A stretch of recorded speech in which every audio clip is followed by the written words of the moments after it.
Assalamualaikum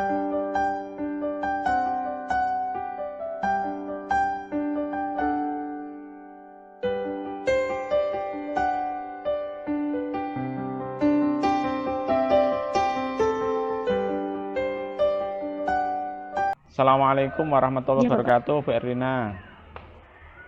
Waalaikumsalam warahmatullahi wabarakatuh. Gimana kabarnya Ibu? Alhamdulillah baik. Bapak bagaimana? Alhamdulillah saya juga baik. Bu, ini kan kita ada tugas dari program pendidikan guru penggerak. Kita nanti akan melaksanakan coaching secara bersama-sama. Jadi nanti kita akan berkolaborasi. Kita nanti akan bergantian, nggih. Jadi nanti praktek coaching nanti saya sebagai coachnya dan Bu Erlina sebagai coaching. Terus setelah itu nanti gantian, ya Bu Erlina yang coach, saya juga sebagai coaching. Nah, kira-kira Bu Erlina ada waktu kapan untuk kita nanti bisa ngobrol-ngobrol katanya dengan coaching ini, Bu? Bapak, kalau besok pagi jam 9, bagaimana? Jam 9 ya? Ya, Besok pagi jam 9, sebentar saya cek dulu jadwalnya. Jadwal saya cek dulu. Oh, kebetulan kosong, Bu. Saya tidak ada jam, Bu. Ya, siap. berarti besok, Bu ya. Jadi nanti bisa disiapkan dulu nanti apa yang perlu kita bicarakan. Biar besok kita coachingnya juga berjalan maksimal. Gitu, Bu ya. Ya, Oke, Bapak, terima kasih. baik Bu Ya, Erlina, sampai ketemu lagi besok Bu ya. Baik, terima sukses selalu kasih. buat Bu Erlina. Terima Amin. kasih. Assalamualaikum. Assalamualaikum Bu Erlina. Waalaikumsalam warahmatullahi wabarakatuh. Kemudahan bagaimana? Bu Er, begini Bu Er, kita kemarin kan sudah sepakat bahwa hari ini jam 9 kurang sedikit ini Bu Er. Jadi kemarin kita sudah apa? Ada janji bahwa hari ini kita nanti akan praktek coaching ya. Jadi nanti kita secara bergantian akan praktek coaching. Gimana Bu Erlina? Sudah mempersiapkan? Ya, Bapak. Ya. Oke, baik. Jadi sebentar lagi kita akan praktek coaching ya, Bu Arya. Nanti kita siapkan dulu setting tempatnya, juga nanti biar kita nyaman praktek coaching nanti kita siapkan dulu. Gitu Bu ya. Oke. Jadi oke. Ya, siap, Bapak. Terima Oke, kasih. baik. Assalamualaikum Bu Erlina.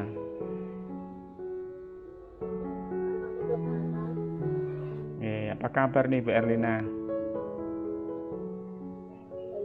Alhamdulillah.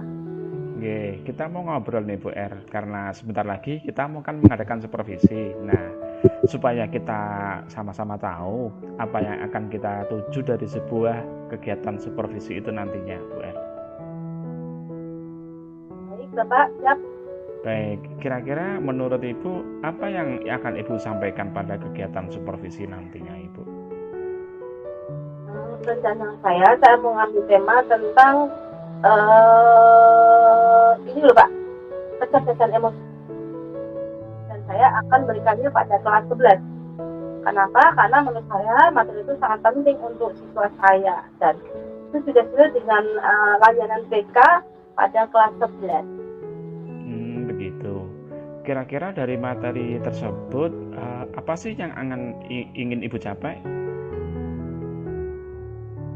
Itu saya akan memberikan pembelajaran tentang apa sih itu emosi, kemudian bagaimana sih emosi itu mampu memperkuat atau melemahkan semangat seseorang. Dan materi itu dapat menghambat konsentrasi belajar siswa dan dapat juga menghambat perkembangan sosial. Nah, makanya dari itu saya ingin juga memberikan anak-anak tentang kecerdasan emosi, karena kecerdasan emosi yang dialami atau kecerdasan emosi yang dialami anak-anak pada waktu kecil itu akan berpengaruh sekali terhadap perkembangan dirinya sekarang dan juga kepada orang lain juga. Oleh karena itu, kita juga perlu memberikan pembelajaran tentang kecerdasan emosi.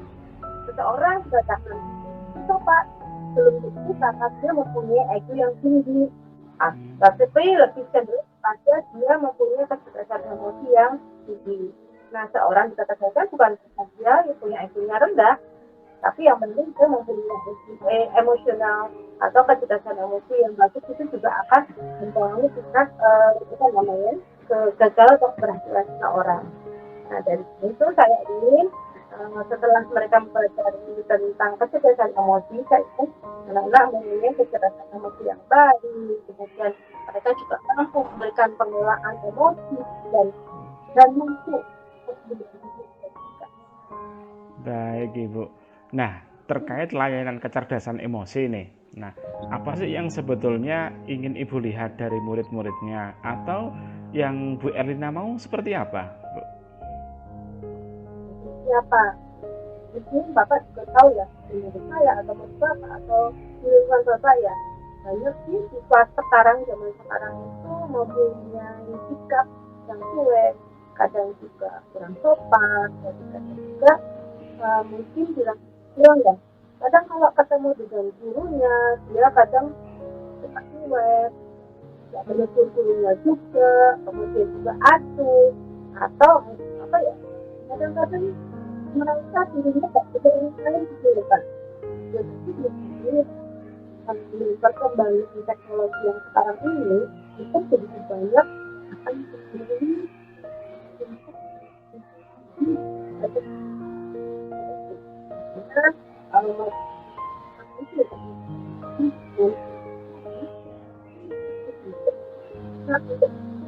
dari jenis informasi itu kadang-kadang ada yang masuk ke dunia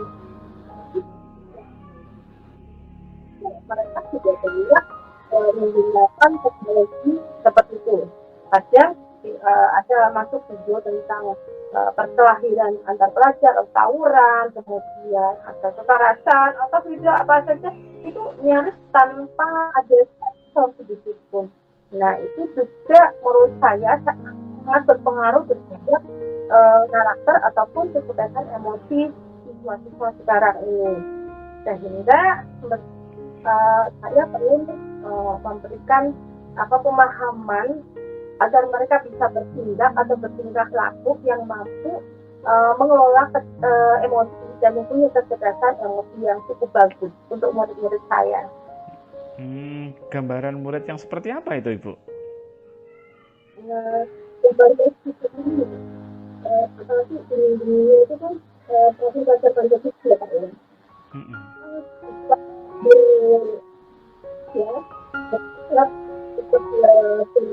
Iman pertama pada Tuhan Yang Maha Esa, kemudian berkebinekaan global, kemudian mandiri, kreatif, dan inovasi. Itu toh seperti ada di tentang yang sering kita dengar.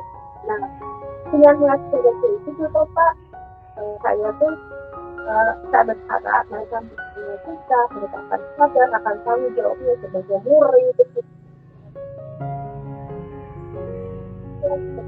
Dari sikap kemudian kalau di sekolah bertemu dengan guru-gurunya organisasi itu sama guru itu banyak ini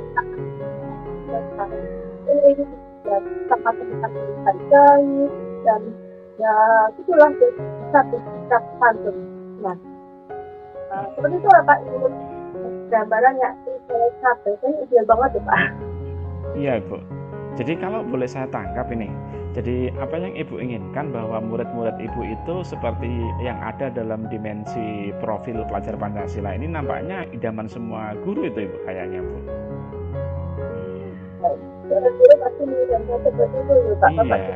Iya betul Ibu. Nah kalau patokan sikap murid seperti itu, seperti ideal dalam profil pelajar Pancasila, nih kalau kita ukur nih Ibu, kira-kira dalam level angka 1 sampai 10 ya, murid Ibu itu ada di level berapa ya? Berapa ya? Karena saya juga malu mengukurnya tuh gimana caranya. Tapi begini Pak, saya menggunakan sistem observasi aja ya. Kalau menurut pengamatan saya sih, ini menurut saya ya, tapi menurut orang kan beda ya. Iya Bu, ya. Pada level ya sekitar 6 dan 7 itu kira-kira Bapak? Wah sebenarnya cukup bagus juga sih Bu, 6 sampai 7 itu Bu. Sebenarnya sih karena mereka juga tidak terlalu jelek Pak. Namun bagaimanapun juga kita sebagai seorang guru pasti ingin mempunyai murid dengan karakter yang bagus, ingin meningkatkan dari yang misalkan mereka belum tahu, jadi kita jadi tahu dari yang berkarakter kurang, dari terbaik dan yang harapannya dari karakter itu baik, akhirnya mempunyai kecerdasan emosi yang baik juga. Semuanya pengen loh Pak. Namun Gitu. itu juga cuma pengaruh oleh lingkungan ya Pak ya. Oke, kalau saat ini murid Ibu ada di level 6 sampai 7 ya. Kira-kira pada nantinya Ibu mengharapkan murid-muridnya ada di level berapa, Bu? Sebenarnya kita nggak muluk-muluk amat ya Pak.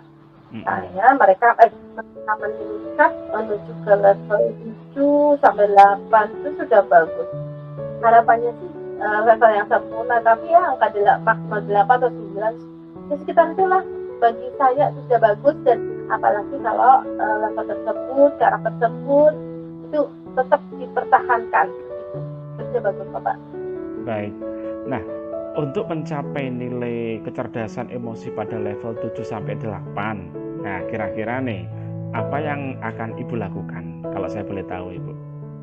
Salah satunya ya Pak ya, kan saya sebagai seorang guru BK dengan berjalan yang seperti ini tentang kecerdasan emosi, saya cukup memberikan keteladanan, kemudian juga selalu mengingatkan, nggak bosan-bosan mengingatkan tentang etika, sopan santun, saling berterima kasih, hal-hal yang kebaikan. Karena kita seorang guru memberikan keteladanan. Dan juga misalkan kita memberikan juga rencana pembentukan karakter seperti ini ya, karakter tentang pekerti ataupun karakter tentang hal-hal baik, itu juga kita perlu melibatkan pihak manajemen sekolah. Nah dari itu kan saya sudah menginginkan kepada sekolah terkait dengan hal tersebut, karena itu juga ini tadi perlu yang sekolah kan saya jadi dan saya sih semua sekolah bisa kerja untuk sama-sama mengatakan apa, memberikan pelajaran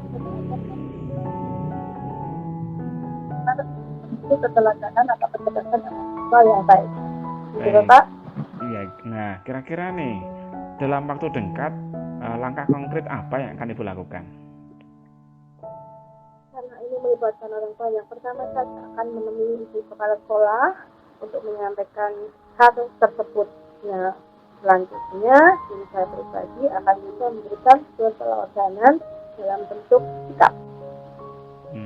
Begitu. Ya, bagus sekali itu Ibu. Semoga dimudahkan segalanya. Sukses Bu ya. Amin. Terima kasih banyak Bapak. Nah, Bu R, kita nih sudah sampai di ujung sesi nih. Nah, kalau saya boleh tahu gimana perasaan Bu R setelah kita ngobrol-ngobrol pada kesempatan ini? Alhamdulillah Bapak, saya merasa lega.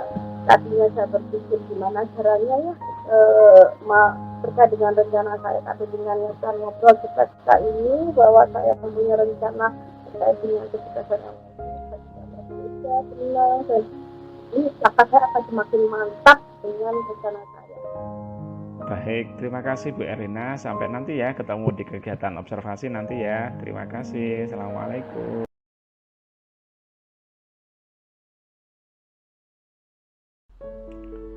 Assalamualaikum Mbak Erlina. Waalaikumsalam warahmatullahi wabarakatuh. Mutohar, gimana nih? Apa Ibu punya waktu luang siang ini Bu? Silahkan aja, monggo. Sepertinya kok saya Bapak wajahnya nggak begitu bersemangat. Ada apa nih? Apa ada yang bisa saya bantu? Mohon maaf nih Ibu, saya ganggu nih waktunya nih. Oh, tidak Bapak, silakan. Begini Ibu, saya mau curhat dikit ya kaitannya dengan masalah saya.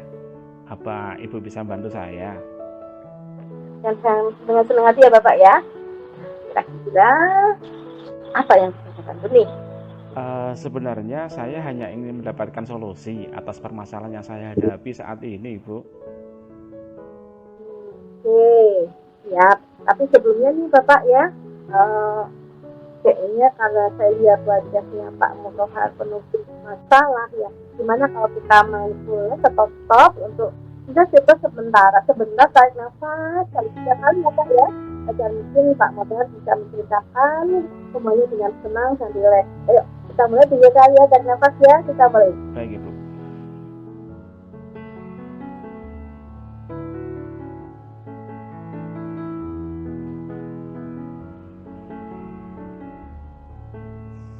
Udah agak tenang ini, Bu.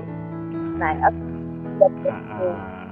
Begini, Bu, beberapa hari yang lalu itu kan Bapak pengawas datang ke sekolah. Nah, kemudian Bapak pengawas itu melakukan supervisi di kelas yang saya ajar waktu itu. Nah, kebetulan waktu supervisi Bapak pengawas menegur saya, Bu. gitu ya.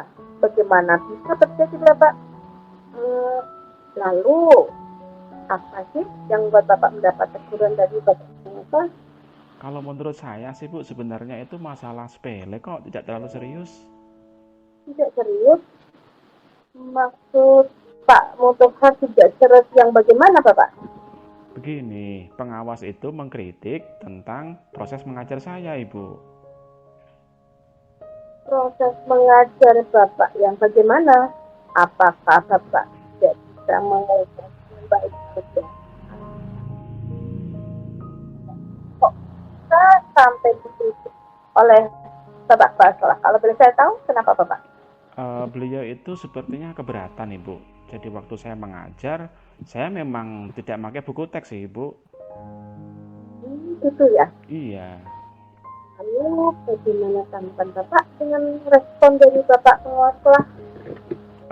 Saya sejujurnya menyampaikan kepada beliau bahwa selama ini ketika saya mengajar, memang saya tidak menggunakan buku teks, Ibu, tapi saya juga menggunakan dari beberapa sumber yang lainnya. Misalkan bisa sumber dari internet, bisa dari buku perpustakaan, yang penting tetap dalam koridor kurikulum, Ibu. Nah, ketika saya sampaikan seperti itu kepada Bapak pengawas, nampaknya Bapak pengawas tersinggung, Ibu. Masalahnya begitu ya. Iya. Kalau ini saya boleh tanya dulu Bapak, selama ini apa yang Bapak lakukan dalam proses belajar mengajar Bapak? Oke, seperti yang saya ceritakan tadi, Ibu. Jadi ketika saya di kelas, saya mengajar itu memang tidak menggunakan buku teks, tapi saya menggunakan sumber pembelajaran yang lain. Misalkan, ya, anak saya ajak ke perpustakaan untuk mencari literatur yang ada di sana. Kemudian anak-anak juga saya ajak untuk nonton video. Kebetulan saya juga sudah menyiapkan video-video pembelajaran yang interaktif dan juga menyenangkan, Ibu. Kalau boleh saya tahu nih Pak, mengapa Bapak tidak menggunakan buku teks? Kalau menurut saya sumber belajar yang saya gunakan ini sebenarnya itu memudahkan siswa kok. Artinya dengan adanya seperti itu harapan saya siswa itu menjadi termotivasi, siswa itu bisa memahami pelajaran dengan baik, dan itu juga saya masih mengacu pada kurikulum kok, Ibu. Jadi masih ada dalam koridor kurikulum. Saya tidak akan keluar dari kurikulum ketika mengajar, Ibu. Sebenarnya sih sudah cukup bagus ya Pak. Nah, lalu bagaimana hasilnya Bapak memberikan pembelajaran seperti itu dengan menggunakan sumber belajar yang tadi Bapak sampaikan terkait dengan cara siswa yang berbeda-beda dan gaya belajar mereka pun juga berbeda-beda. Iya sih, betul juga sih, Ibu. Kadang kan kita tahu masing-masing anak kan punya karakter dan gaya belajar berbeda-beda. Ya, kenapa ya saya tidak kepikiran ke sana ya? Selama ini memang saya rasakan sih dan saya amati ada beberapa siswa yang nilainya masih kurang maksimal, Ibu. Itulah pentingnya Pak sebagai salah satu sumber belajar. Mungkin harapan dari Pak pengawas tadi ya Pak ya, seperti itu supaya Bapak bisa menggunakan dengan sumber belajar yang berbeda lah, caranya dengan berbeda juga Bapak. Iya, saya pikir ada benarnya juga ya, Ibu. Menarik ini. Setelah tadi Bapak bercerita nih, bagaimana perasaan Bapak? Terus terang, Ibu, beberapa hari terakhir ini saya merasa kurang nyaman. Ya, kenapa kok kurang nyaman? Ya, saya terus terang ini menjadi masalah buat saya. Kadang di rumah itu saya resah dan gelisah terus kepikiran. Ya, akibatnya pekerjaan saya yang lain menumpuk dan akhirnya terbengkelai. Lalu apa yang membuat Bapak merasa tidak nyaman selama ini? Nah, sebetulnya yang membuat saya tidak nyaman ini jujur, Bu, ya, karena Bapak pengawas waktu itu menyampaikan perihal ini kepada Bapak Kepala Sekolah. Saya terus terang khawatir, takut, Ibu. Jadi kalau nanti akan ada masalah antara saya dengan Pak Kepala Sekolah di kemudian hari, Bu. Jika saya itu kan ya Pak ya, yang membuat Bapak merasa tidak nyaman adalah saat supervisi itu ya Bapak. Iya, Karena betul, Ibu. melakukan feedback kemudian belajar ketika sekolah untuk mengingatkan Bapak kemudian berkasih dokumen, sehingga hal itu membuat pengawas sekolah merasa tersinggung lalu menyampaikan kepada kepala sekolah Bapak itu. Oh iya Ibu ya. Kira-kira nanti saya dipanggil Pak Kepala Sekolah enggak, Bu ya? Kalau menurut saya sih untuk masalah ini Bapak bisa sih coba merefleksi diri dan memperhatikan diri jika suatu saat ditegur oleh kepala sekolah dengan menjelaskan argumentasi permasalahan yang sebenarnya terjadi. Saya yakin pasti beliau akan menyampaikan hal-hal positif sehingga menambah semangat Bapak dalam hal mengajar. Oh, mudah-mudahan ya, Bu, begitu ya. Di sini Pak, dari apa yang sudah Bapak sampaikan tadi, apa sih rencana Bapak ke depannya? Langkah konkret yang akan saya lakukan dalam waktu dekat, mungkin saya akan menemui Bapak Kepala Sekolah dan mungkin akan bercerita tentang tadi keluh kesah saya dan harapan saya nanti mudah-mudahan Pak Kepala Sekolah bisa memberikan solusi, Bu. Bu, apakah ada hal lain yang akan dilakukan? Ya, saya juga rencana akan menemui Bapak Pengawas ya, dan juga saya secara pribadi akan meminta maaf ya kejadian kemarin itu, dan untuk terkait dengan proses belajar nanti kedepannya saya juga akan menggunakan buku teks ya ketika mengajar seperti yang diarahkan oleh Bapak Pengawas, dan juga saya mohon saran kepada Bapak Pengawas agar saya menjadi pribadi yang lebih baik lagi, Bu. Betul, ya terkait dengan untuk pembelajaran proses belajar mengajar tadi yang tadi Bapak sama seperti apa Bapak? Nah, setelah ini pada nantinya saya akan selalu menggunakan buku teks ketika mengajar, dan juga nanti tetap akan menggunakan referensi lain ya, ada sumber lain, tetapi itu bukan yang utama karena memang siswa itu sudah terbiasa Ibu, sudah terbiasa dengan sistem yang saya gunakan itu. Jadi selain ada buku teks, nanti juga ada materi-materi pendukung yang lainnya begitu. Langkah yang Bapak ambil sudah tepat sekali Bapak, saya setuju dengan ide Bapak tadi itu. Oke, syukurlah. Sekarang saya sudah agak merasa lega Ibu ya, karena jujur saya takut mengambil langkah dalam menyelesaikan ini, apalagi kalau sudah ada kaitannya dengan urusan dengan atasan. Wah, itu saya khawatir nanti kalau salah langkah saya, Ibu. Jaga ya Bapak ya. Syukurlah kalau Bapak sekarang sudah merasa lega. Lalu dari yang sudah Bapak rencanakan tadi, komitmen apa yang akan Bapak lakukan untuk menjalankan rencana itu? Untuk hal itu, dalam proses belajar mengajar, saya akan mengacu pada kurikulum. Nah, kemudian akan mematuhi aturan-aturan yang ada, termasuk aturan dari pengawas tentang penggunaan buku teks. Lalu, dugaan apa sih yang ingin Bapak lakukan untuk melakukan komitmen tersebut? Nah, itu juga masih dalam pikiran saya, Ibu. Mungkin saya akan mencoba berkomunikasi dengan teman guru yang rumpun mata pelajarannya sama dengan saya. Jadi nanti kita bisa saling berkolaborasi dan juga bisa saling mengingatkan, begitu. Itu ide yang bagus sekali Bapak. Semoga dapat segera terselesaikan ya Bapak ya. Dan Bapak dapat bekerja kembali dengan suasana hati yang tenang, nyaman, tanpa dihambil oleh rasa yang tidak nyaman. Baik, amin. Terima kasih Ibu ya. Jadi Ibu sudah menyisakan waktunya untuk mendengar keluh kesah saya, ya sudah bersedia untuk memberikan solusi terhadap permasalahan yang saya hadapi. Kemudian sekarang saya sudah agak sedikit lega. Nah, semoga kita nantinya sama-sama menjadi guru yang bisa digugu dan ditiru, sekaligus teladan bagi murid-murid kita, Ibu. Amin ya Allah. Terima kasih Bapak. Terima kasih Bapak. Ya, maaf Ibu ya, sebentar saya kebetulan ada janji dengan siswa saya ini. Ya Bapak, silakan. Baik, terima kasih Bu ya. Salam sehat dan bahagia selalu.